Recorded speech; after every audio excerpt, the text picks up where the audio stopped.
Savez-vous ce que l'on ressent en voyant quelqu'un vous voler vos enfants avec la complicité du système judiciaire? La question planait dans la salle d'audience bondée tandis qu'Esther Richard, la voix forte malgré les larmes qui menaçaient de couler, répondait. Il y a 3 ans, je n'aurais jamais pu imaginer ce moment. Mais aujourd'hui, j'en suis reconnaissante. La vie nous apprend parfois que la justice n'est pas toujours prompte, mais qu'elle est inéluctable. L'univers garde la trace de ses actes, et tôt ou tard, chacun paie sa dette. Le coup de marteau du juge retentit, scellant le sort de la décision. L'ex-mari d'Esther, Michael, s'affaissa sur sa chaise, son masque soigneusement construit s'effondrant à l'annonce du verdict en sa faveur. La garde exclusive fut accordée à Esther Richard. Les accusations de détournement de fonds visant Michael et sa maîtresse feraient l'objet d'une procédure pénale distincte. Esther avait 32 ans lorsque ce cauchemar a commencé. Elle avait bâti son entreprise de logistique, Meridian Shipping, à partir de sa table de cuisine, jusqu'à en faire un acteur majeur de la région. Elle considérait Michael comme son partenaire idéal, soutenant ses rêves tandis qu'elle soutenait sa carrière d'enseignant. Elle lui avait confié son cœur, son expertise en affaires et, surtout, leurs magnifiques enfants. Toute cette confiance avait été retournée contre elle. Mais ça, c'était avant. Aujourd'hui, Esther a triomphé. Ses enfants sont enfin rentrés à la maison, là où était leur place. Si vous regardez cette vidéo depuis chez vous, votre bureau ou peut-être pendant vos trajets, sachez que cette histoire pourrait vous toucher personnellement. Peu importe la météo. Ce qui compte, c'est que parfois, nous avons besoin de voir le succès d'autrui pour croire que le nôtre est possible. Le calvaire d'Esther avait commencé 3 ans plus tôt, alors qu'elle était encore assez naïve pour croire que l'amour était synonyme de protection, que les tribunaux des affaires familiales étaient justes et que la vérité triomphait toujours. Elle ne pouvait pas se tromper davantage. Quand je te raconterai ce que Michael a fait, dit Esther à sa meilleure amie Tasha autour d'un café ce matin fatidique, tu ne croiras pas qu'un homme puisse tomber aussi bas. Esther était loin de se douter que la trahison de Michael était bien plus profonde qu'elle ne pouvait l'imaginer, et que la preuve qui sauverait son avenir était déjà en lieu sûr, attendant simplement d'être découverte. Si cette histoire vous plaît jusqu'ici, continuez à lire.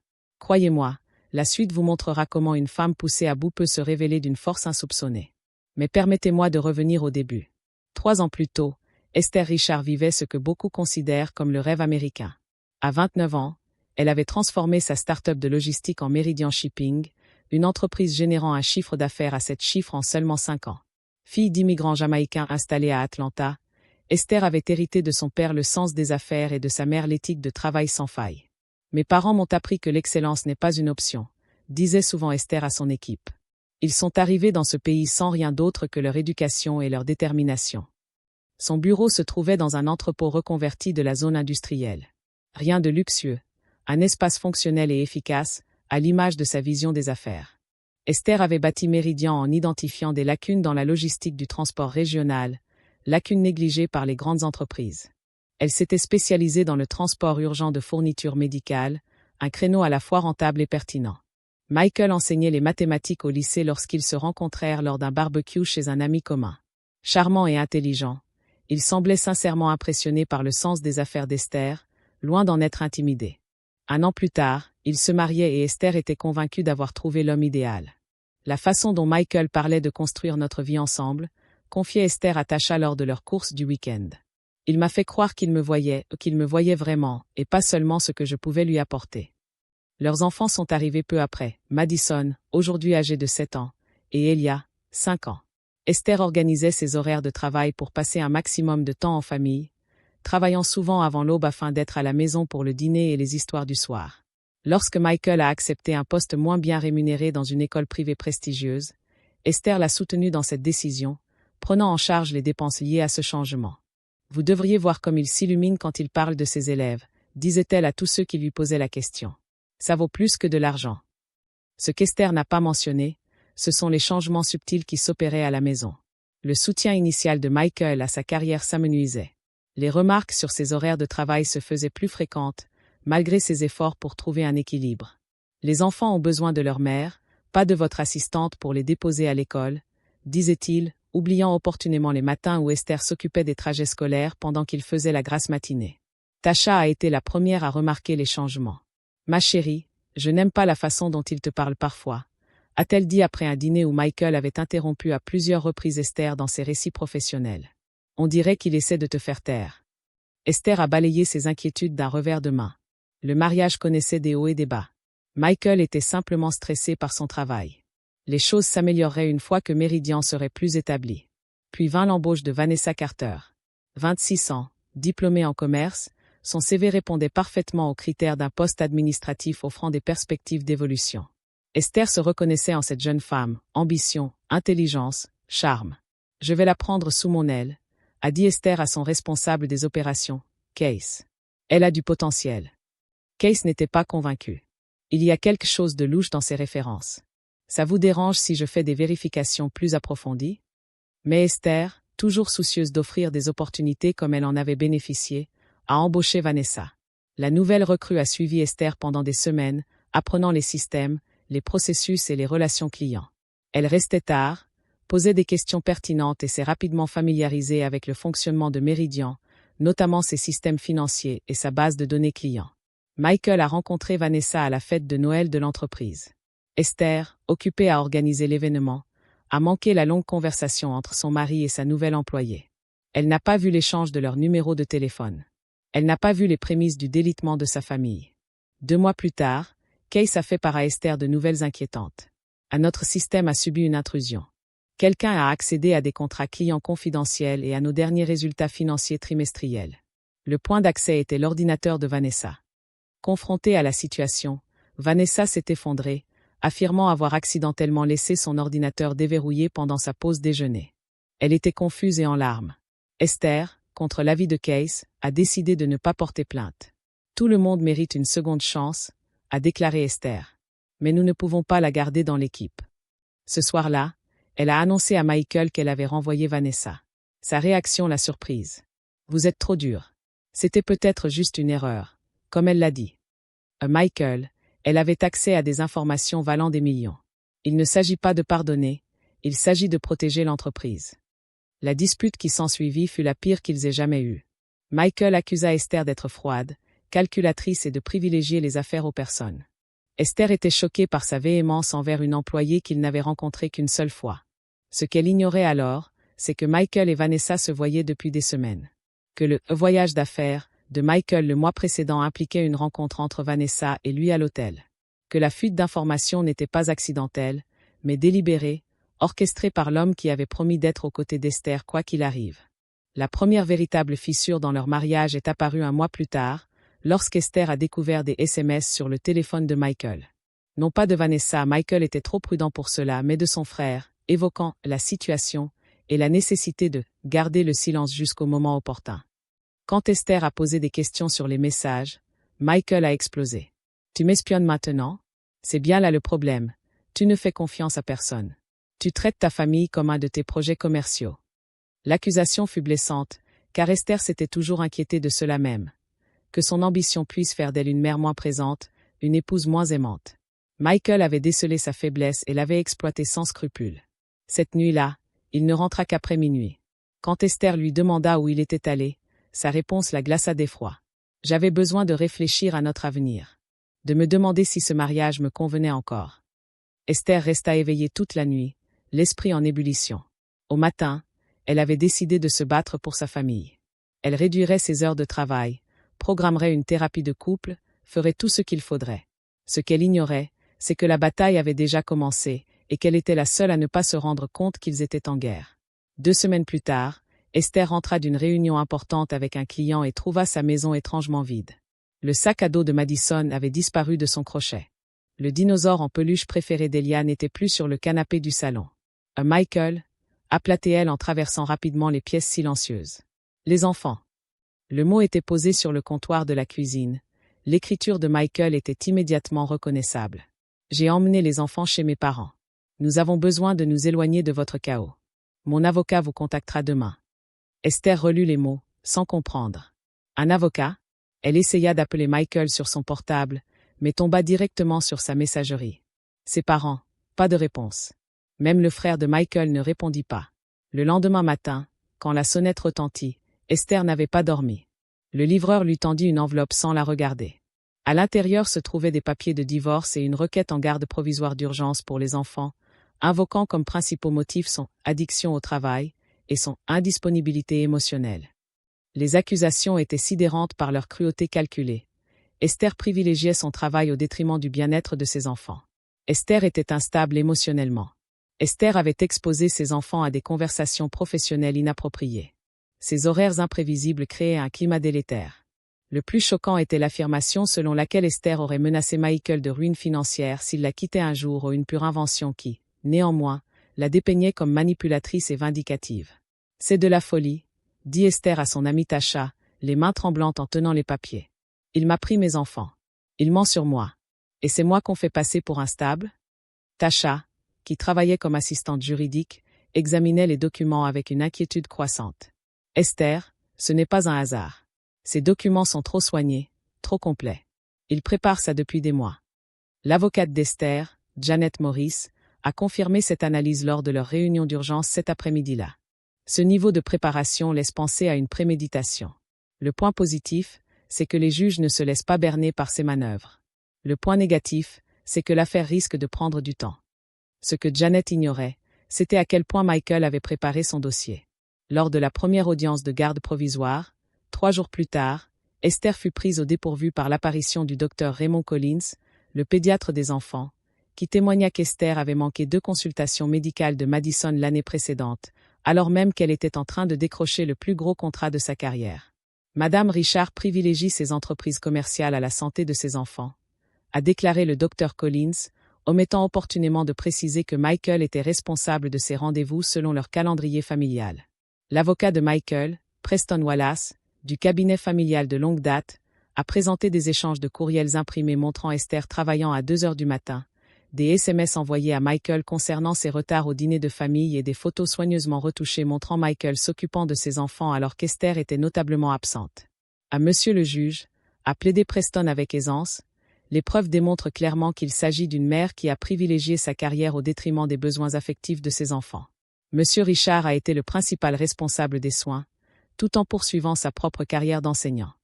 Esther assista avec horreur à la transformation de sa vie sous ses yeux. Chaque sacrifice qu'elle avait consenti pour sa famille était devenu une preuve de négligence. Chaque nuit blanche passée à travailler pour assurer leur avenir financier était perçue comme une preuve d'abandon. Quand Esther a finalement pris la parole, la voix calme malgré son trouble intérieur, elle s'est adressée directement au juge. « À Monsieur le juge, j'ai bâti mon entreprise pour assurer la sécurité de ma famille. Chaque décision que j'ai prise a été guidée par l'avenir de mes enfants. Certes, je travaille dur, mais j'ai organisé mon travail en fonction de leurs horaires. Je n'ai jamais manqué une pièce de théâtre scolaire, une réunion parents-professeurs ou un anniversaire. Mais le mal était fait. » Le juge, un homme âgé qui hochait fréquemment la tête pendant le témoignage de Michael, accorda la garde provisoire à Michael, Esther n'ayant droit qu'à des visites supervisées 2 fois par semaine. Il s'agit d'une mesure temporaire en attendant la tenue d'une audience complète, a expliqué le juge. La priorité du tribunal est le bien-être des enfants. Les genoux d'Esther faillirent flancher en quittant la salle d'audience. Dans le couloir, elle aperçut Michael qui discutait avec ses parents. La main de son père, posée sur son épaule en signe de soutien, était réconfortante. La famille Richard était très influente dans la communauté. Le père de Michael était un juge à la retraite et sa mère une promotrice immobilière de renom. « Ce n'est pas fini », l'assura Janet. Les ordonnances temporaires sont régulièrement annulées une fois que toute la vérité est connue. Mais Esther savait que quelque chose avait fondamentalement changé. Le système auquel elle croyait, celui qui était censé protéger les familles, faire éclater la vérité, l'avait trahi en seulement 3 jours. La première visite supervisée a eu lieu dans un centre de services familiaux impersonnels. Esther est arrivée tôt, apportant les livres préférés de Madison et le matériel de dessin qu'Elia adorait. À leur arrivée, les enfants se sont accrochés à elle, perplexes de ne pas pouvoir rentrer à la maison avec leur maman. « Papa dit que tu es trop occupé pour nous maintenant », murmura Madison lorsque le superviseur s'éloigna. « Il dit que tu aimes ton travail plus que nous. » Esther retint ses larmes. « Ce n'est pas vrai, mon chéri. Je vous aime, toi et Elia, plus que tout au monde. Plus que l'air que je respire. » « Alors pourquoi ne pouvons-nous pas vivre avec vous ?» demanda Elia, son petit visage crispé par la confusion. Comment pouvait-elle expliquer les décisions de justice et le système juridique à une enfant de 5 ans? Comment pouvait-elle lui dire que son père bouleversait systématiquement son monde pour la punir? Ce n'est que pour un petit moment, promit Esther, priant pour que ce soit vrai. Maman travaille à réparer ça. Alors que les enfants partaient avec leur tuteur désigné par le tribunal, Esther prit une décision. Si Michael voulait la guerre, elle la lui donnerait. Non seulement pour elle-même, mais aussi pour Madison et Elia, qui méritaient une mère prête à se battre pour eux de toutes ses forces. Papa dit que tu as choisi ton entreprise plutôt que nous, a dit la fillette de 7 ans, répétant des mots qui n'étaient manifestement pas les siens. Il dit que tu ne veux pas vraiment que nous revenions. Esther s'agenouilla à la hauteur des yeux de sa fille. Madison, il faut que tu te souviennes de quelque chose d'important. Peu importe ce que les autres disent, toi et Elia êtes ce que j'ai de plus beau. Mieux que n'importe quelle entreprise, que n'importe quel succès. Je me battrai toujours pour vous. Toujours. Ce soir-là, Esther a reçu un SMS d'un numéro inconnu. Box de stockage 447. Code 8103. Regarde dans le cadre rouge. L'expéditeur était introuvable. Malgré les conseils de Janet, Esther se rendit à l'entrepôt le lendemain matin. L'unité 447 existait bel et bien, et le code fonctionnait. À l'intérieur se trouvait une simple boîte rouge contenant ce qui semblait être des documents financiers de Continental Logistique. Des documents attestant de paiements effectués à Michael depuis 18 mois, bien avant qu'il ne quitte Esther. On a également trouvé une clé USB contenant un seul fichier vidéo. Des images de vidéosurveillance des bureaux de Continental montrant Michael, Vanessa et Jeffrey Winters discutant ouvertement des informations clients de Meridian. La voix de Michael était parfaitement audible. Esther ignore totalement que nous accédons à ces systèmes depuis des mois. Quand elle s'en apercevra, Continental aura absorbé toute sa clientèle. Esther fixa l'écran, un calme étrange l'envahissant. La pièce manquante du puzzle s'était enfin mise en place. Il ne s'agissait pas simplement de trahison, mais d'espionnage industriel. Et contrairement aux conflits de garde d'enfants, qui dégénéraient souvent en batailles interminables où chacun campait sur ses positions, le vol en entreprise laissait des traces indélébiles. Alors qu'elle rentrait chez elle en voiture, le téléphone d'Esther sonna. C'était un appel d'un numéro inconnu. Madame Richard, je m'appelle Teresa Washington. Je suis enquêtrice mandatée par le tribunal pour les services sociaux. J'ai reçu des informations préoccupantes concernant votre affaire et j'aimerais en discuter. Pourrions-nous nous rencontrer demain? Esther serra plus fort le volant. Quel genre d'informations? Le genre de situation qui laisse entendre que votre dossier de garde d'enfants pourrait nécessiter un examen immédiat. Le genre de situation dont je ne peux pas discuter par téléphone. Pour la première fois depuis des mois, Esther ressentit une lueur d'espoir. Quelqu'un d'autre avait percé à jour le masque de Michael. Quelqu'un qui avait le pouvoir de changer l'avenir de ses enfants. Je vais libérer mon emploi du temps, dit Esther. Dites-moi simplement quand et où. Ce qu'Esther ignorait, c'est que Teresa Washington avait reçu non seulement les preuves d'espionnage industriel, mais aussi une documentation exhaustive retraçant la chronologie de la relation entre Michael et Vanessa, la preuve qu'ils étaient impliqués alors même qu'Esther développait l'entreprise qui faisait vivre sa famille. Une preuve qui allait la transformer d'accusée en accusatrice, à la stupéfaction générale. La situation était enfin en train de changer. La rencontre avec Teresa Washington eut lieu dans un café tranquille, à l'écart du palais de justice. Esther arriva en avance, ses preuves soigneusement organisées dans un élégant dossier. Les images de vidéosurveillance, les documents financiers et la chronologie de la trahison de Michael, méticuleusement consignés. Teresa était une enquêtrice chevronnée, forte de 20 ans d'expérience au tribunal des affaires familiales. Elle avait vu tous les types de batailles pour la garde d'enfants imaginables, mais quelque chose dans l'affaire Richard l'avait mise en garde dès le départ. À Madame Richard, j'ai examiné votre dossier. Commença Teresa après les présentations. La rapidité avec laquelle la garde provisoire a été accordée à votre mari est inhabituelle. Surtout compte tenu de votre absence de contact préalable avec les services sociaux. Esther hocha la tête, les mains fermes, tout en sirotant son café. C'était un acte concerté. Mon ex-mari le planifiait depuis des mois. Je commence à comprendre, répondit Teresa en ouvrant son propre dossier. J'ai reçu un colis anonyme il y a 2 jours contenant des informations inquiétantes. D'habitude, je ne tiens pas compte des signalements anonymes, mais celui-ci était trop détaillé pour être ignoré. Esther écoutait Teresa exposer ses découvertes. La relation entre Michael et Vanessa était antérieure d'au moins 1 an à sa demande de garde. L'espionnage industriel ne visait pas seulement à aider Continental Logistique. Il s'agissait aussi de ruiner Esther avant le divorce afin de minimiser ses obligations financières tout en maximisant ses chances d'obtenir la garde. Le tribunal n'a pas été informé des antécédents de Madame Carter en matière de détournement de fonds publics, a fait remarquer Teresa, ni du fait qu'elle vit désormais dans la maison où résident vos enfants. Esther fit glisser ses propres preuves sur la table. Cela confirme tout ce que vous avez découvert. Il y a plus, la famille de Michael a des liens financiers avec Continental. Ce n'était pas qu'un simple divorce. C'était une prise de contrôle de l'entreprise, mes enfants servant de moyen de pression. Teresa examina les documents, son expression devenant de plus en plus inquiète. À Madame Richard, je vais déposer aujourd'hui une recommandation de révision d'urgence auprès du tribunal. Ce niveau de tromperie dépasse largement le cadre d'un divorce conflictuel classique. Pour la première fois depuis des mois, Esther ressentit un sentiment de soulagement. Enfin, une personne en position d'autorité pouvait voir la vérité. Ce fragile espoir s'est brisé 2 jours plus tard. Esther était dans son bureau lorsque Case a fait irruption sans frapper. Ils ont gelé nos comptes. Quoi? Qui a? La banque. Tous nos comptes professionnels. Ils soupçonnent une activité frauduleuse. Le visage de Case était blême. Esther, on ne peut pas payer les employés. On ne peut pas payer les fournisseurs. On est complètement bloqué. Pendant qu'Esther appelait frénétiquement la banque, Janet arriva avec de pires nouvelles. Le tribunal a annulé l'examen d'urgence. Le juge Harrison s'est récusé sans explication. Votre affaire a été confiée au juge William Peters.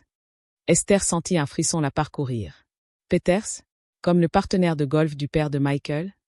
Janet hocha la tête d'un air sombre. Exactement. Et ce n'est pas tout. Michael a déposé une demande de modification d'urgence, affirmant que vous tentez d'entraver sa garde en portant de fausses accusations.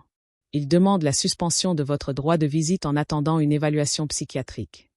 Esther s'enfonça dans son fauteuil. C'est impossible. Nous avons des preuves. Des preuves concrètes d'un comportement criminel.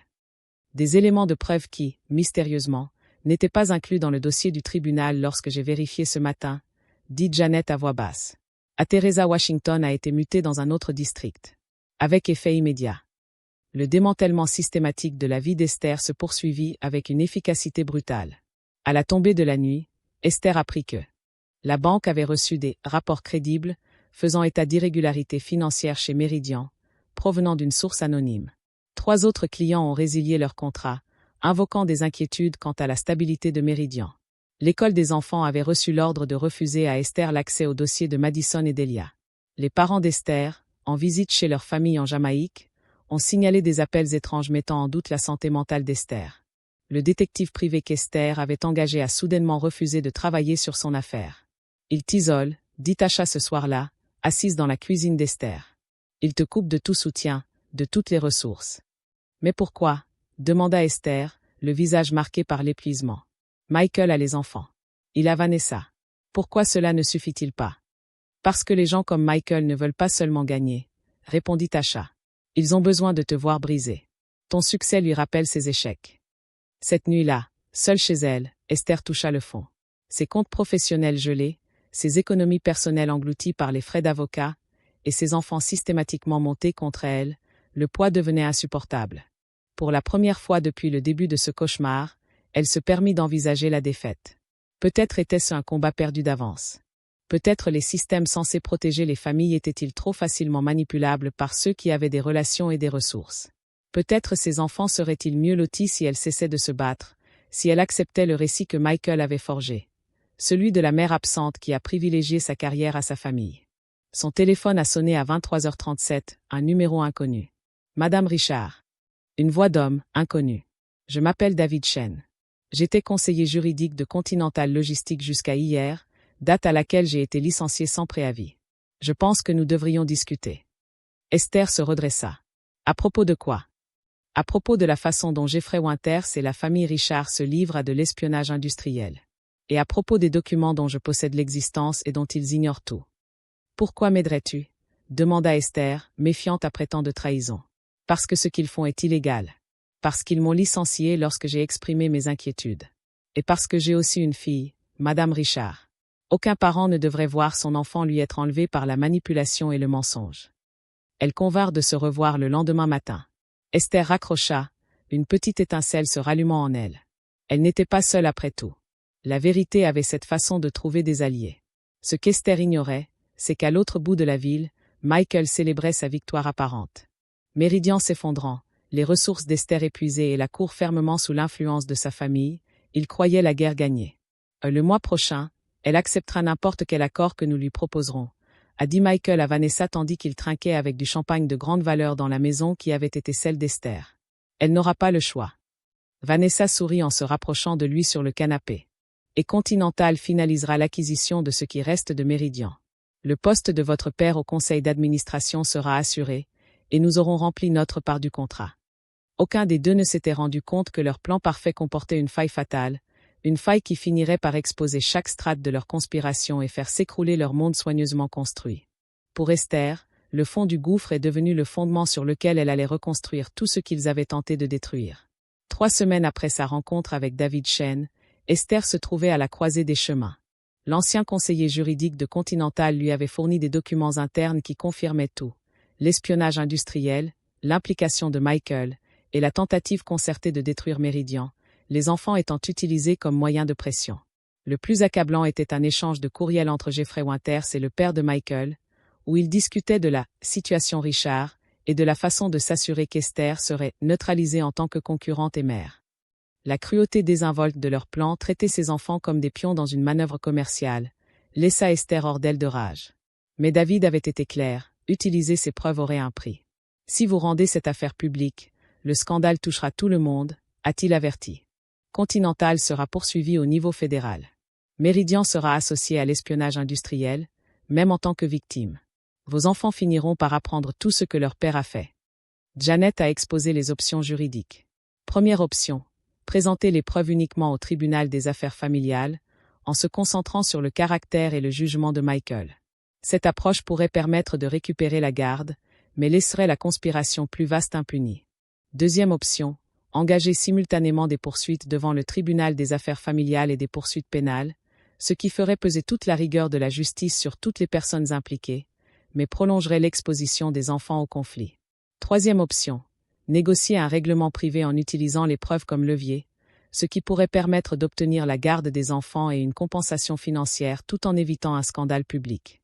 Il n'y a pas de solution idéale, a reconnu Janet. À chaque choix a des conséquences pour vous et pour les enfants. Tasha avait un point de vue différent. Ces hommes pensaient pouvoir te briser parce que tu es une femme noire qui a osé bâtir quelque chose de réussi. Ils ont utilisé tes enfants comme des armes. Ils ne méritent ni pitié ni respect de leur vie privée. Case, qui avait réussi à maintenir la cohésion du personnel restant de Meridian grâce à sa détermination sans faille, se concentra sur les conséquences pour l'entreprise. L'entreprise peut survivre à cela, Esther. Mais nos employés doivent savoir que leurs emplois sont assurés. 20 familles dépendent de la survie de Meridian. Esther passa une nuit blanche à peser le pour et le contre, en fonction de ce qui comptait le plus, le bien-être de Madison et d'Elia. Au matin, elle avait pris sa décision. Je ne choisis pas entre justice pour mes enfants et justice pour mon entreprise, a-t-elle déclaré à ses conseillers réunis. Je poursuis les deux, mais à mes conditions. Son plan était audacieux et exigeait une planification et une coordination sans faille. Elle devait d'abord mettre ses enfants en sécurité. Ce n'est qu'alors qu'elle pourrait s'attaquer au complot de l'entreprise sans craindre de représailles contre Madison et Elia. Esther a liquidé ses comptes de retraite pour engager Marcus Johnson, l'un des anciens procureurs les plus respectés de la ville, afin de constituer un dossier solide contre Continental, Michael et toute la famille Richard. Marcus travaillerait en secret, préparant tout sans rien déposer avant qu'Esther ne lui en donne le feu vert. Parallèlement, Janet allait demander une audience de garde d'urgence en se fondant uniquement sur le fait que Vanessa, une femme ayant des antécédents avérés de détournement de fonds en entreprise, vivait avec les enfants. Cette approche plus ciblée avait de meilleures chances d'aboutir à un succès immédiat sans dévoiler l'ensemble de leurs intentions. Nous allons mener 2 combats à la fois, expliqua Esther. Il faut d'abord ramener mes enfants à la maison. Ensuite, il faudra démanteler le complot qui leur a été enlevé. La stratégie exigeait autre chose, reconstruire Meridian de l'intérieur. Ses comptes professionnels étant toujours gelés, Esther a franchi le pas le plus difficile. Elle a dit la vérité à ses employés. Meridian est attaqué, a-t-elle déclaré à son équipe réunie. Non pas parce que nous avons échoué, mais parce que nous avons réussi. Je ne peux pas promettre quand ni comment nous nous redresserons financièrement. Ce que je peux promettre, c'est que lorsque nous nous en sortirons et nous nous en sortirons, tous ceux qui resteront bénéficieront de ce redressement. À la grande surprise d'Esther, tous les employés restants ont choisi de rester. Certains ont proposé de réduire leurs heures de travail. D'autres ont suggéré un report de paiement. Case a mis en place une approche collaborative pour continuer à servir leurs clients restants. Nous croyons en ce que vous avez construit, dit-il simplement à Esther. Et nous croyons en vous. Grâce à la loyauté de son équipe, la situation à Meridian s'étant stabilisée, Esther s'attela à une autre tâche difficile. Préparer ses enfants à l'avenir. Lors de sa visite supervisée suivante, elle s'entretint avec précaution avec Madison et Elia. Il arrive que les adultes aient de gros désaccords, expliqua-t-elle. Et parfois, Ces désaccords affectent les enfants de manière injuste. Mais je tiens à ce que vous sachiez tous les deux une chose importante. Rien de ce qui se passe maintenant n'est de votre faute. Et rien ne changera jamais l'amour que je vous porte. Madison, encore un peu distante après des mois d'influence de Michael, posa la question qu'Esther redoutait. Mais papa dit que tu as choisi le travail plutôt que nous. Est-ce vrai? Esther prit les mains de sa fille. Je t'ai toujours choisi. Chaque jour. Mon travail fait partie de ma façon de prendre soin de toi, comme certains parents font des biscuits et d'autres créent des entreprises. Ce sont simplement différentes manières de montrer son amour. Quelque chose changea dans l'expression de Madison, une lueur de reconnaissance, celle de la mère dont elle se souvenait avant que ce cauchemar ne commence. L'audience d'urgence concernant la garde de l'enfant était prévue pour le mardi suivant. Le week-end précédent, Esther avait reçu la visite inattendue de Teresa Washington, l'enquêtrice du tribunal qui avait été mystérieusement mutée. « Je ne devrais pas être là, » dit Teresa, tendue sur le perron d'Esther. « Mais je ne pourrais pas vivre avec moi-même si je ne vous avais pas prévenu. Le juge Peters a déjà rejeté votre requête d'urgence. L'audience n'est qu'une formalité. » Esther l'invita à entrer. « Pourquoi me dis-tu cela? » « Parce que le système est censé protéger les enfants, et non servir les intérêts d'hommes puissants. » Teresa hésita. « Il y a autre chose. Le thérapeute de vos enfants, ou celui que Michael a choisi, a consigné des propos inquiétants que Madison et Elia auraient tenus au sujet de votre façon d'élever vos enfants. Quel genre de déclaration? Le genre de choses qu'aucun enfant de leur âge ne ferait naturellement sans y être entraîné. Le genre de choses conçues pour laisser des traces écrites en vue de visites restreintes. » Les mains d'Esther tremblaient de colère. « Ils utilisent mes propres enfants comme témoins contre moi. » « Oui, » a confirmé Teresa. « Et ça fonctionne. À moins d'un changement radical d'ici mardi, vous risquez de perdre même les visites supervisées dont vous bénéficiez actuellement. » Après le départ de Teresa, Esther a passé l'appel le plus difficile de sa vie, à Marcus Johnson. « Nous devons accélérer le processus, » lui dit-elle. « Dans quel délai pouvez-vous préparer les plaintes pénales? » Contre Continental? 48 heures. Mais Esther, si nous portons plainte avant d'avoir mis les enfants en sécurité. Je connais les risques. Mais ils ne m'ont laissé aucun choix. Le choix impossible était devenu le seul choix possible. Esther devait se faire à l'idée que révéler toute la conspiration publiquement, immédiatement et de manière exhaustive, était désormais le seul moyen de retrouver ses enfants. Le risque de représailles de Michael était élevé, mais l'inaction était synonyme d'échec. Ce soir-là, Esther a enregistré une vidéo pour Madison et Elia, afin de la leur montrer lorsqu'ils seraient plus âgés. Il y a des moments dans la vie où l'on doit décider qui l'on est et ce que l'on défend, a-t-elle déclaré face caméra, la voix ferme malgré ses larmes. Je veux que tu saches que je me suis battue pour toi de toutes mes forces. Pas seulement avec des papiers et des tribunaux, mais de tout mon cœur. Quoi qu'il arrive, souviens-toi que la vérité finit toujours par éclater. Et ma vérité, c'est mon amour pour toi. Lundi matin, la machine judiciaire qui s'était acharnée contre Esther allait connaître un dénouement auquel aucun d'eux ne s'attendait. Les preuves apportées par David Shen, combinées à l'expertise juridique de Marcus Johnson et à la documentation méthodique d'Esther, avaient créé quelque chose de puissant. Un dossier irréfutable qui ne pouvait être enterré ni ignoré, même par ceux qui avaient de l'influence et des relations. Alors qu'Esther s'habillait pour ce qui allait être le jour le plus important de sa vie, elle reçut un SMS de Janet. Dernière minute. Des agents fédéraux sont au bureau de Continental. Soyez prête. La donne avait changé. Et Esther Richard détenait enfin les cartes gagnantes. Les marches du palais de justice étaient noires de journalistes lorsqu'Esther est arrivée mardi matin. L'information concernant le raid du FBI chez Continental Logistique avait fuité pendant la nuit, des sources anonymes établissant un lien entre l'enquête et des faits d'espionnage industriel et de délit d'initié. Michael et son avocat attendaient à l'intérieur, visiblement agités, en compagnie du père de Michael. Ils s'attendaient à une simple formalité, le rejet par le juge Peters de la requête d'urgence d'Esther et une éventuelle restriction de ses droits de visite. Au lieu de cela, ils se retrouvèrent cernés par l'attention des médias au pire moment. Le juge Peters entra dans la salle d'audience, visiblement mal à l'aise. Compte tenu de certains événements survenus durant la nuit, cette audience sera reportée à une date ultérieure. Votre honneur, interrompit Janet en se levant. Ma cliente attend depuis des mois que justice soit faite, tandis que ses enfants sont instrumentalisés dans une conspiration d'entreprise. Nous sommes prêts à agir immédiatement. Le juge lança un regard noir. Maître, ce tribunal fixe son propre calendrier. Bien sûr, votre honneur, répondit Janet d'un ton assuré. Toutefois, nous avons déposé une demande de récusation à votre encontre compte tenu de vos liens personnels et financiers avec la famille Richard et Continental Logistique, liens qui font actuellement l'objet d'une enquête fédérale. Un murmure parcourut la salle d'audience. L'avocat de Michael se leva d'un bond. Ces allégations sont scandaleuses et n'ont rien à voir avec la question de la garde d'enfants dont le tribunal est saisi. Au contraire, rétorqua Janet, ils y sont pour beaucoup. Nous avons la preuve que M. Richard s'est livré à de l'espionnage industriel contre ma cliente dans le cadre d'une tentative concertée de détruire son entreprise avant de demander le divorce et la garde d'urgence des enfants, une demande que ce tribunal a accordée avec une rapidité sans précédent. Le visage du juge Peters avait pris une teinte rouge alarmante.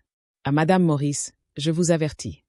Les portes de la salle d'audience s'ouvrirent et une femme en tailleur sombre entra, flanquée de 2 agents en uniforme. Juge Peters? Je suis l'agent spécial Diana Rodriguez, du FBI. J'ai besoin de quelques instants de votre part concernant des éléments de preuve pertinents pour cette procédure. Les 30 minutes suivantes transformèrent l'audience de garde en une révélation publique de toute la conspiration. L'agent Rodriguez confirma que le FBI avait saisi chez Continental Logistics des documents établissant un lien direct entre Michael Richard, son père et Jeffrey Winters et le vol d'informations confidentielles de Meridian. Plus inquiétant encore pour cette procédure, a poursuivi l'agent Rodriguez, nous avons récupéré des communications montrant que M. Richard prévoyait d'utiliser la garde de ses enfants comme moyen de pression sur Mme Richard pour l'empêcher d'engager des poursuites judiciaires lorsque le vol a été découvert. Esther observa le visage de Michael tandis que son récit soigneusement construit s'effondrait. Il évitait son regard et murmurait frénétiquement à son avocat. Le juge Peters a tenté de reprendre le contrôle. Bien que ces allégations soient graves, elles n'ont pas nécessairement d'incidence sur l'intérêt supérieur des enfants. En fait, votre honneur, interrompit Janet en présentant des documents au greffier, nous avons la preuve que Madame Vanessa Carter, licenciée de Meridian Shipping pour vol au sein de l'entreprise et vivant désormais avec M. Richard et les enfants, a un casier judiciaire de mineurs scellé pour des infractions similaires. M. Richard a sciemment exposé les enfants à une personne ayant des antécédents criminels tout en présentant faussement ma cliente comme une mère inapte. Michael a finalement rompu le silence. C'est un coup monté. Esther essaie de me détruire parce que je l'ai quitté. À M. Richard, avertit le juge Peters, maîtrisez-vous.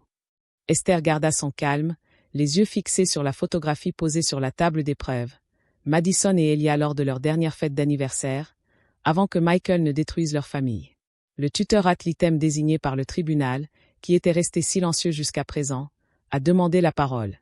À Monsieur le juge, compte tenu de ces éléments, je recommande que la garde provisoire des enfants soit immédiatement confiée à Madame Richard, dans l'attente des résultats de l'enquête. Il semble que la situation de vie actuelle des enfants implique plusieurs personnes faisant l'objet d'une enquête fédérale. Le juge Peters semblait pris au piège. Accédant à la requête d'Esther contredirait ses décisions précédentes et risquerait de l'impliquer dans le vaste complot. La rejeter alerterait immédiatement les enquêteurs fédéraux qui examinent déjà les liens entre le tribunal et Continental. Le tribunal observe une suspension d'audience de 15 minutes, annonça-t-il brusquement. Dans le couloir, Janet serra la main d'Esther. Il cherche une solution qui ne l'incrimine pas. Tiens bon. Esther hocha la tête, puis se figea en apercevant Michael qui s'approchait avec son avocat. Tu as tout détruit, siffla-t-il en s'arrêtant juste devant elle. Ça en valait la peine. Esther soutint son regard fixe. Nos enfants valaient tout, Michael. Ils méritaient mieux que d'être des armes dans ton jeu. À Madame Richard, appela une voix au bout du couloir. Teresa Washington s'approcha avec un huissier. Le juge Peters s'est récusé. Le juge Abernathy reprend l'affaire immédiatement. L'avocat de Michael pâlit. Lorraine Abernathy était connue pour sa politique de tolérance zéro envers l'aliénation parentale et son examen minutieux des faits, indépendamment de la personne qui les présentait. Lorsque l'audience reprit 30 minutes plus tard, l'atmosphère avait complètement changé. Le juge Abernathy, un vétéran intransigeant du système judiciaire familial, ne perdit pas de temps. J'ai examiné le dossier et les nouveaux éléments de preuve, commença-t-elle. Cette affaire révèle un schéma inquiétant de manipulation des allégations et de conflit d'intérêts. Madame Richard, veuillez vous approcher du banc. Esther s'avança, le cœur battant la chamade. Ah madame, ce tribunal vous doit des excuses, a déclaré la juge Abernathy en baissant la voix. Le système a failli à sa mission envers vos enfants. Cela cesse aujourd'hui. S'adressant à l'ensemble de la salle d'audience, le juge poursuivit. Je prononce une ordonnance immédiate de remise de la garde de Madison et Elia Richard à leur mère, avec effet immédiat. Monsieur Richard bénéficiera d'un droit de visite supervisé uniquement, dans l'attente des conclusions de l'enquête criminelle et d'un examen approfondi de ce dossier. Esther porta la main à sa bouche, laissant enfin couler ses larmes. Après des mois de lutte, d'être dépeinte comme inapte, d'être salie et ses enfants retournés contre elle. Enfin, justice était rendue. De plus, a poursuivi le juge Abernathy, j'ordonne une enquête approfondie sur la gestion de cette affaire depuis son origine. Le tribunal est particulièrement troublé par les éléments de preuve suggérant que les enfants ont été délibérément éloignés de leur mère par le biais de manipulation et d'incitation, en des tactiques que le tribunal considère comme une forme de violence psychologique. Michael était abasourdi, l'influence et les relations de sa famille soudainement réduites à néant face aux enquêtes fédérales et aux preuves irréfutables. À l'extérieur du palais de justice, les journalistes ont encerclé Esther et son équipe juridique. À Madame Richard, quel effet cela vous fait-il de retrouver la garde de vos enfants? A lancé un journaliste. Esther marqua une pause, pesant soigneusement ses mots. Aujourd'hui, il ne s'agit pas de gagner ou de perdre. Il s'agit de faire éclater la vérité. Mes enfants méritent de connaître leurs deux parents sans manipulation ni mensonge. Ils hériteront de moi de l'honnêteté, de l'amour et de l'exemple d'une mère qui a refusé de se laisser abattre. Un autre journaliste a insisté. Qu'en est-il des allégations portées contre Continental Logistique et votre ex-mari? Ces questions relèvent des autorités fédérales, a répondu Esther. Je me concentre maintenant sur le bien-être de mes enfants et sur le traumatisme qu'ils ont subi. Sous les crépitements des flashs, Esther aperçut un huissier de justice escortant Madison et Elia par une entrée latérale. Se dégageant de la cohue médiatique, elle courut vers eux et s'agenouilla à leur approche. Madison tendit la main la première, ses petits bras s'enroulant étroitement autour du cou d'Esther. On rentre à la maison avec toi, maman? Pour de vrai? Oui, bébé. Pour de vrai. Pour toujours. Elia se joignit à l'étreinte, sa voix étouffée contre son épaule. J'ai dit à Madison que tu ne nous oublierais pas. Je lui ai dit que tu combattais des monstres. Esther les serra plus fort. Ah, les monstres sont partis. Et tout ira bien. Alors qu'elle se tenait avec ses enfants, Esther aperçut Michael qui l'observait depuis les marches du palais de justice, le visage déformé par la colère et le désespoir. À côté de lui, Vanessa, déjà en train de prendre ses distances avec le navire qui sombrait, se disputait avec quelqu'un au téléphone. Esther leur tourna le dos, se concentrant plutôt sur l'avenir qu'elle allait reconstruire pour ses enfants et son entreprise. La justice, qui s'achevait aujourd'hui, se poursuivrait dans les semaines à venir. Continental serait inculpé au niveau fédéral. Michael et ses complices répondraient de leurs actes. Les clients dérobés par espionnage industriel apprendraient la vérité. Mais ça, c'était pour demain.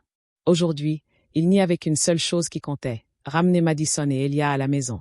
Prêt à rentrer à la maison, demanda Esther en prenant leurs mains dans les siennes. Madison leva les yeux, dissipant la confusion que Michael y avait semée. Oui, ma chambre me manquait. Et Case aussi. Et grand-mère et grand-père, quand ils reviendront. Tu leur as manqué aussi. À tout le monde. Esther les conduisit vers la voiture où Tasha attendait, les larmes ruisselant sur son visage à l'idée de ces retrouvailles qu'elle avait tant espérées. Alors qu'ils s'éloignaient du palais de justice, Esther jeta un coup d'œil dans le rétroviseur à ses enfants, qui bavardaient déjà de leurs jouets et de leurs livres. Le chemin à parcourir serait semé d'embûches. Il faudrait panser les plaies, rétablir la confiance et relancer l'entreprise. Mais Esther Richard avait surmonté la pire épreuve de sa vie et en était ressortie non seulement indemne, mais victorieuse. Elle avait montré à ses enfants et à elle-même ce que signifiait tenir bon face à des obstacles apparemment insurmontables. La justice, comme le succès, ne se donne pas. Elle se mérite par la persévérance, l'intelligence et une foi inébranlable en la vérité. Esther avait toujours appris à ses enfants à défendre ce qui était juste. Aujourd'hui, elle leur en avait donné l'exemple. Le lendemain, alors que l'enquête fédérale visant Continental Logistique faisait la une des journaux, Esther s'efforçait de rétablir la routine pour Madison et Elia. Leur première nuit à la maison avait été marquée par les larmes, les questions et, finalement, le sommeil profond d'enfants enfin en sécurité dans leur propre lit. Esther avait pris une semaine de congé de Méridian, faisant confiance à Case pour gérer la situation qui s'améliorait rapidement. L'enquête fédérale eut un avantage inattendu. La banque débloqua les comptes de Méridian après avoir reçu la notification officielle que l'entreprise était victime, et non auteur, d'irrégularités financières. Jeudi matin, alors qu'Esther préparait des crêpes en forme de dinosaure, les préférées d'Elia, son téléphone sonna. Le nom de Janet s'afficha sur l'écran. Esther, allume la chaîne 7. Maintenant. Esther alluma la télévision de la cuisine juste à temps pour voir Jeffrey Winters, PDG de Continental Logistique, être escorté hors de chez lui, menotté. Le bandeau d'information en bas de l'écran affichait. PDG DE Continental arrêté dans le cadre d'une enquête pour espionnage international. Le FBI a étendu ses mandats de perquisition du jour au lendemain, expliqua Janet. Ils ont trouvé des communications cryptées entre Winters, Michael et le juge Peters, dans lesquelles ils discutaient explicitement de l'affaire de garde d'enfants comme moyen de pression contre vous si vous portiez plainte pour vol en entreprise. Esther éteignit rapidement la télévision avant que les enfants ne s'en aperçoivent. Qu'est-ce que cela signifie pour Michael? Son arrestation est prévue aujourd'hui. Le procureur lui propose un accord pour qu'il témoigne contre Winters et votre ancien beau-père, mais la situation ne s'annonce pas favorable pour aucun d'eux. Après avoir raccroché, Esther resta assise en silence, assimilant l'information. Elle ne ressentait aucune joie face à la chute de Michael, seulement de la tristesse que le père de ses enfants ait choisi cette voie. Madison entra dans la cuisine à pas feutrés, se frottant les yeux encore ensommeillés. « Papa a des ennuis, maman? Je vous ai entendu parler. » Esther prit sa fille sur ses genoux. « Papa a fait de mauvais choix, ma chérie. Et oui, il a des ennuis à cause de ses choix. Mais ça ne change rien au fait qu'il t'aime. C'est pour ça qu'il a dit toutes ces méchancetés sur toi? Parce qu'il a fait de mauvais choix? » Esther pesa ses mots avec soin. Parfois, quand les adultes savent qu'ils ont mal agi, ils essaient de blâmer les autres au lieu d'assumer leurs responsabilités. C'est ce qui s'est passé. Comme quand Ellie a cassé ton vase et a dit « C'est moi qui l'ai fait. » Malgré tout, Esther rit. Quelque chose comme ça, oui. Plus tard dans la matinée, Esther a reçu un appel d'un numéro qu'elle ne reconnaissait pas. « Madame Richard, je suis Victoria Henderson, PDG de Landmark Medical Supply. Nous étions clients de Meridian jusqu'à il y a 3 mois, date à laquelle nous sommes passés à Continental suite à certaines informations préoccupantes. Compte tenu des événements récents, je souhaiterais vous rencontrer. » Esther a programmé la réunion pour la semaine suivante. Des appels similaires ont suivi tout au long de la journée. D'anciens clients ont pris contact, des clients actuels ont réaffirmé leur engagement et même de potentiels nouveaux clients se sont renseignés sur les services de Meridian. Vendredi après-midi, Case avait compilé des projections montrant que Meridian pourrait non seulement se rétablir, mais aussi potentiellement sortir renforcé de cette épreuve. La publicité a en fait été bénéfique, a-t-il expliqué lors de leur appel vidéo. Tout le monde aime les histoires de héros improbables, surtout celles où les méchants du monde des affaires reçoivent la monnaie de leurs pièces. Samedi matin, un autre événement s'est produit. Teresa Washington est arrivée avec les documents officiels. Le tribunal a accéléré l'examen de votre dossier, a-t-elle expliqué. Le juge Abernathy souhaite prononcer rapidement des ordonnances de garde permanente afin d'assurer la stabilité des enfants. Et la visite de Michael?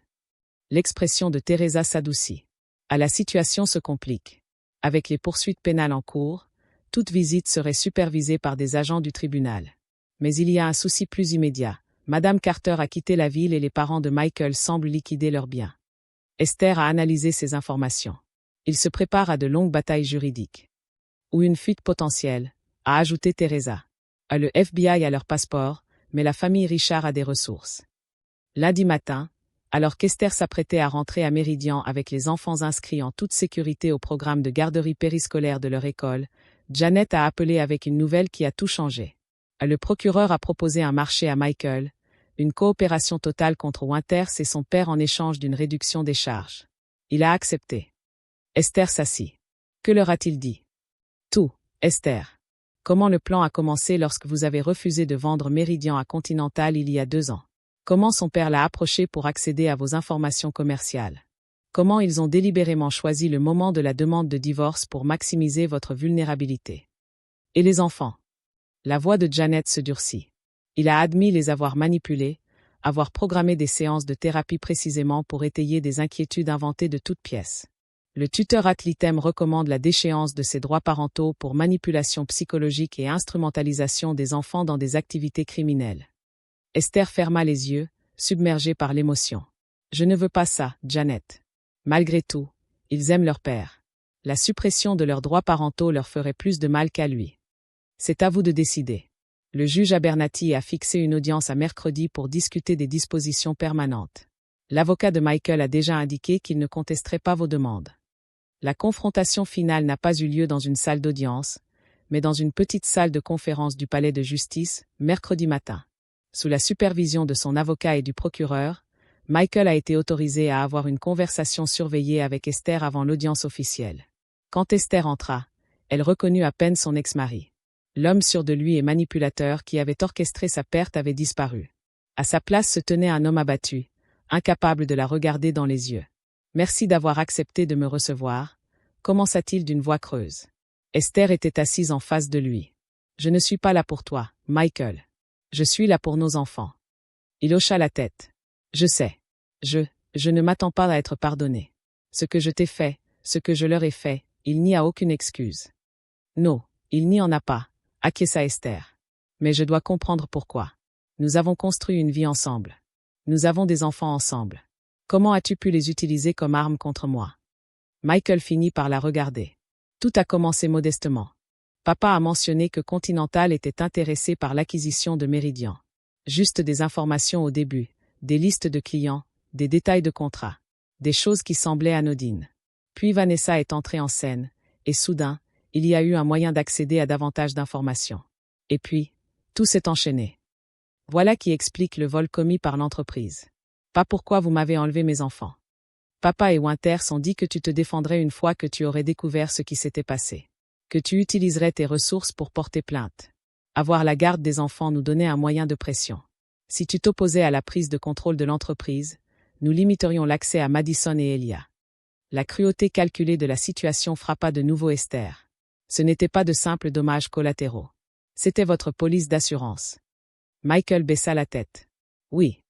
Après un long silence, Esther reprit la parole. Le tuteur recommande la déchéance de vos droits parentaux. Michael releva brusquement la tête. Esther, je vous en prie. Ce sont les seuls qui me restent.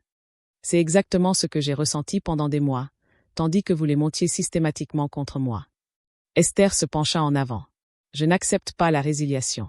Non pas parce que vous méritez une autre chance, mais parce que Madison et Elia méritent de connaître leur père, le vrai, pas celui qui les a utilisés comme des pions. Un soulagement immense se dessina sur le visage de Michael. Mais, poursuivit Esther, il y aura des conditions. Des visites supervisées uniquement. Une thérapie obligatoire, pour vous, pas seulement pour eux. Et une reconnaissance complète de vos actes. Ils sont assez grands pour comprendre ce que c'est que d'être trompés, et ils auront besoin de l'entendre de votre bouche. N'importe quoi, murmura Michael. Je ferai n'importe quoi. Alors qu'Esther se levait pour partir, Michael lui posa une dernière question. Comment as-tu fait? Comment as-tu continué à te battre alors que tout était contre toi? Esther s'arrêta sur le seuil. Je me suis souvenu de qui j'étais avant que tu n'essaies de me briser. Et je me suis souvenu de qui observerait ma réaction, nos enfants. Il est parfois nécessaire de donner l'exemple, quel qu'en soit le prix. 30 minutes plus tard, dans la salle d'audience, le juge Abernathy a approuvé l'arrangement de garde proposé par Esther, exprimant son admiration pour sa capacité à donner la priorité aux besoins émotionnels de ses enfants malgré le préjudice qu'elle avait subi.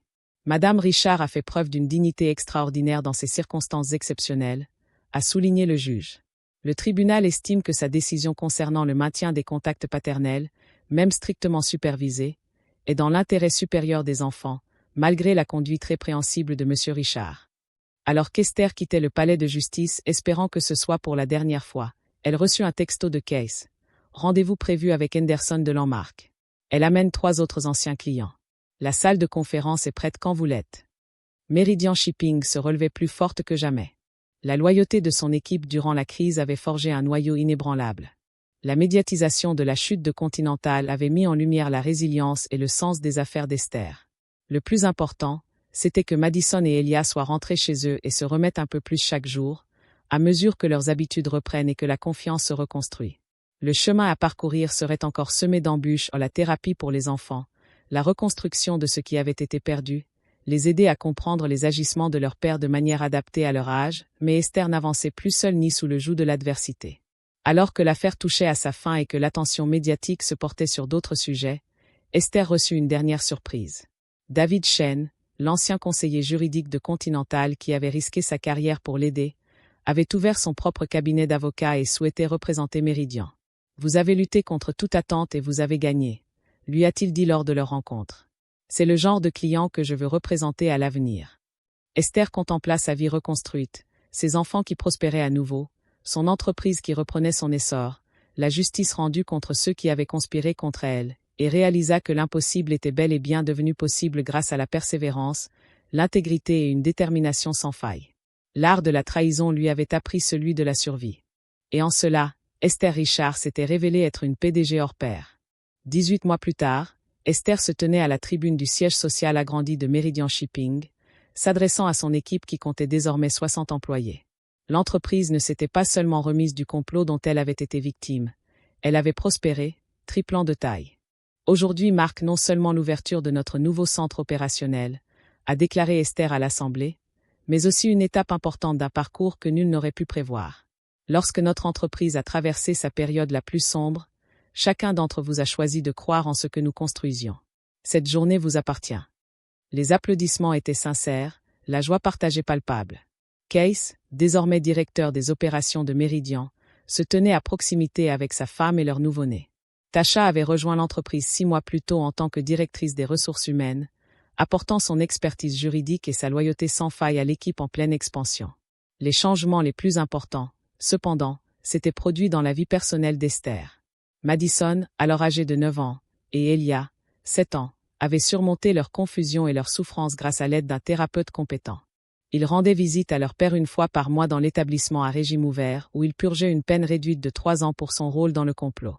Esther avait tenu sa promesse, non pas pour Michael, mais pour ses enfants. Elle les conduisait à chaque visite, attendait patiemment pendant ces moments passés ensemble et répondait honnêtement à leurs questions sur le chemin du retour. Peu à peu, ils construisaient une nouvelle conception de la famille, fondée sur la complexité des vérités plutôt que sur des mensonges rassurants. Michael, quant à lui, avait assumé ses responsabilités avec une sincérité inattendue.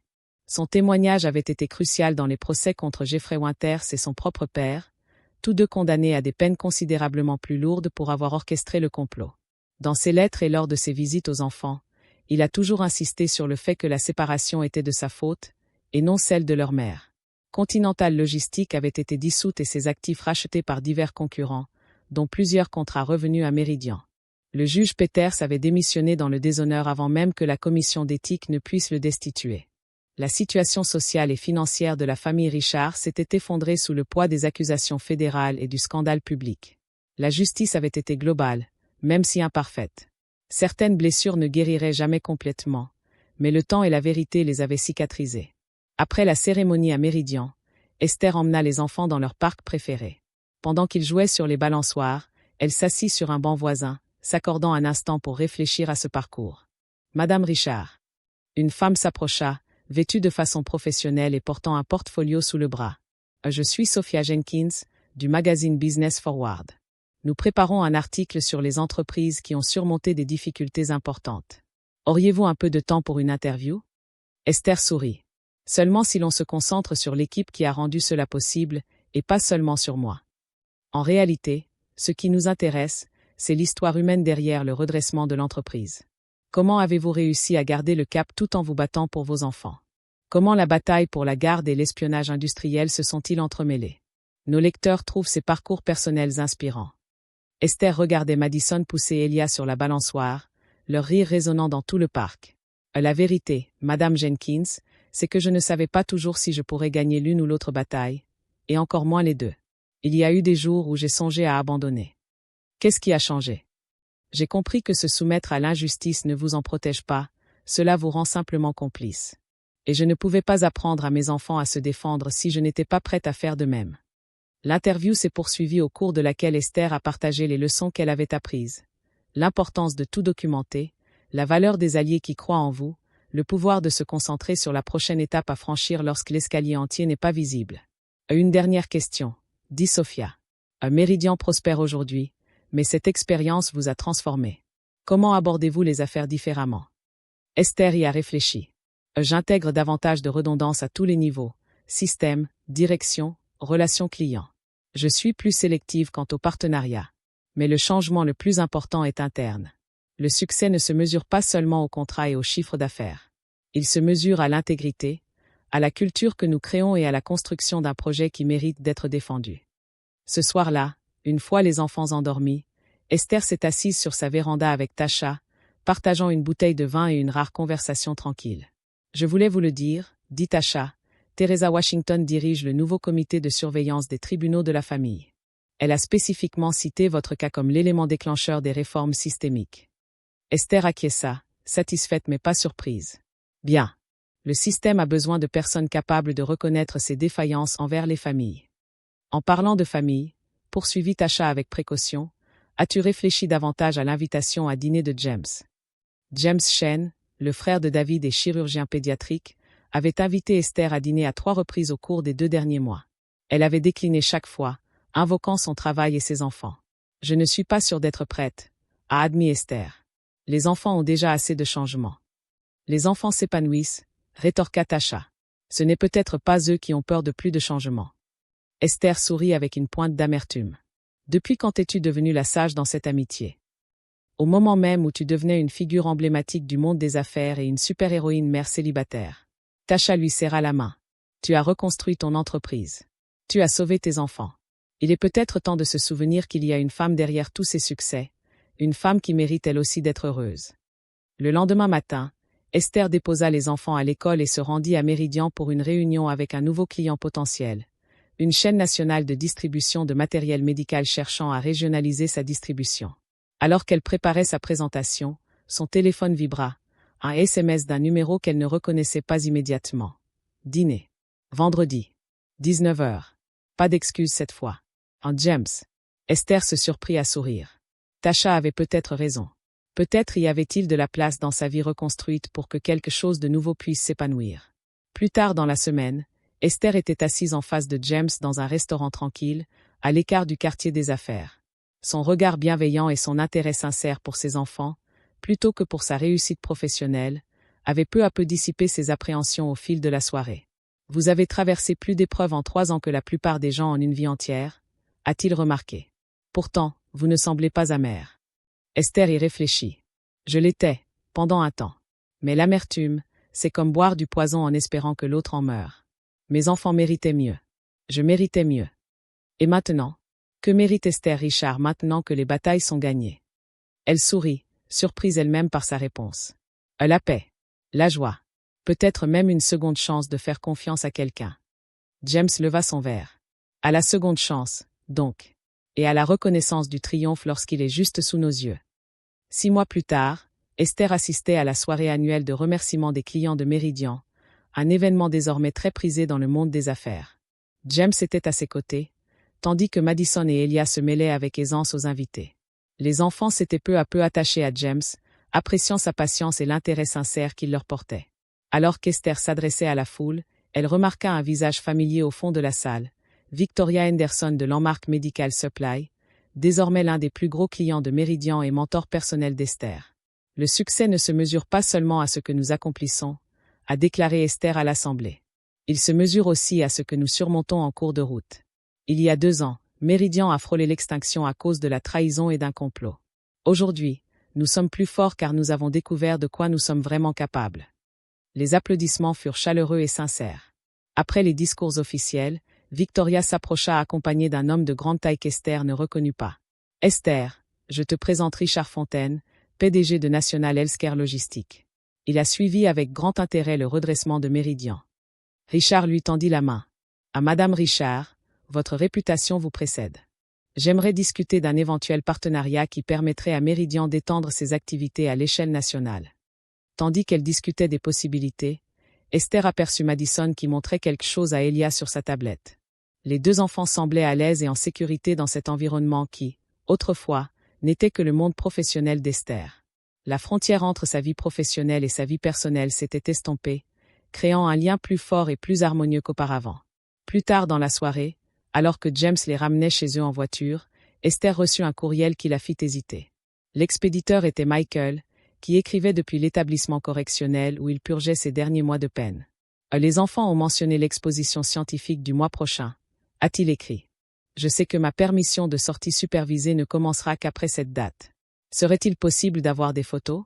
J'essaie de rester en contact avec leur réussite, même à distance. » Esther a simplement répondu « Oui.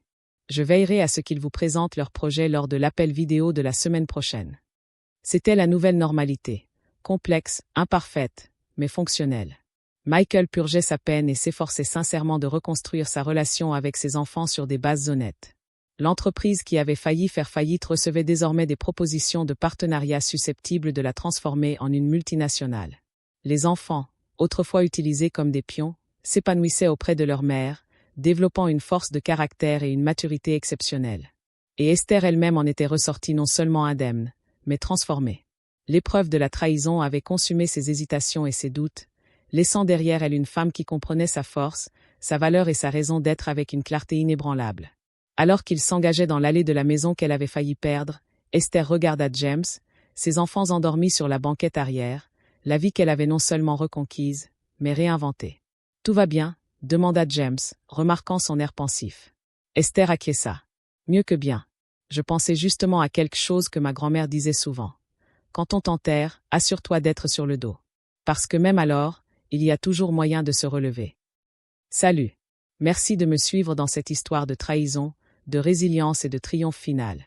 Que vous regardiez cette vidéo depuis chez vous ou pendant vos trajets, j'espère que le parcours d'Esther vous aura touché.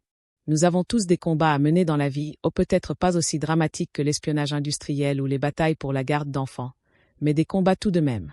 Qu'avez-vous pensé de la décision d'Esther de permettre à son ex-mari de garder le contact avec les enfants malgré sa trahison? Auriez-vous fait le même choix? Dites-le moi dans les commentaires ci-dessous. Si cette histoire vous a touché, n'hésitez pas à cliquer sur « J'aime » et à vous abonner pour découvrir d'autres contenus similaires. Votre soutien nous permet de développer notre chaîne et de partager davantage d'histoires de résilience extraordinaire. En attendant, souvenez-vous de la sagesse d'Esther. C'est parfois lorsque nous sommes mis à l'épreuve au-delà de nos limites que nous découvrons nos plus grandes forces. Prenez soin de vous, et à bientôt dans la prochaine vidéo.